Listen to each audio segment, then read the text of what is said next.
రామలక్ష్మి అలాగే సీతాకాంత్ వాళ్ళిద్దరూ అలా నడుచుకుని వెళ్తూ ఉంటారు. ఇంతలో కొంతమంది రౌడీలు వచ్చి సీతాకాంత్ కడుపులో పొడి చేసి వెళ్ళిపోతారు. అది చూసి అక్కడ ఉన్న రామలక్ష్మి ఒక్కసారిగా షాక్ అయిపోతుంది.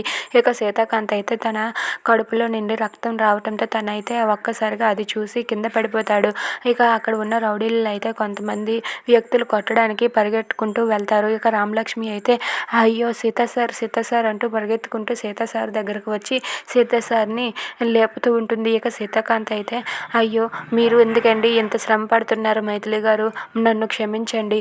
నేను మిమ్మల్ని మైథిలి అన్నా సరే రామలక్ష్మి అంటూ మిమ్మల్ని చాలా ఇబ్బంది పెట్టాను. మిమ్మల్ని ఎంత ఇబ్బంది పెట్టానో ఏంటో నన్ను క్షమించండి.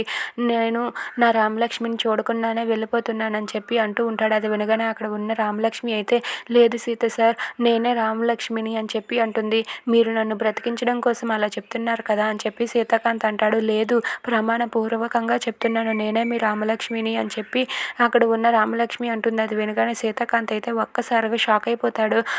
అయితే నేను నా రామలక్ష్మిని చూడకుండా వెళ్ళిపోతాను అనుకున్నాను, కానీ నా రామలక్ష్మి చేతిలోనే నేను చనిపోతున్నాను, నాకు చాలా సంతోషంగా ఉంది అని చెప్పి అంటాడు. అది వినగానే రామలక్ష్మి అయితే అలా అంటారేంటండి సీత సార్, మిమ్మల్ని నేను ఎలాగైనా సరే బ్రతికించుకుంటానని చెప్పి అంటూ ఉంటుంది. ఇక సీతాకాంత్ పరిస్థితి చూసి తనైతే కంగారు పడుతూ ఉంటుంది. ఇక సీతాకాంత్ అయితే నీ చేతిలో చనిపోతున్నందుకు నాకు చాలా ఆనందంగా ఉంది రామలక్ష్మి అని చెప్పి అంటాడు. If you like this video please like, share and subscribe friends.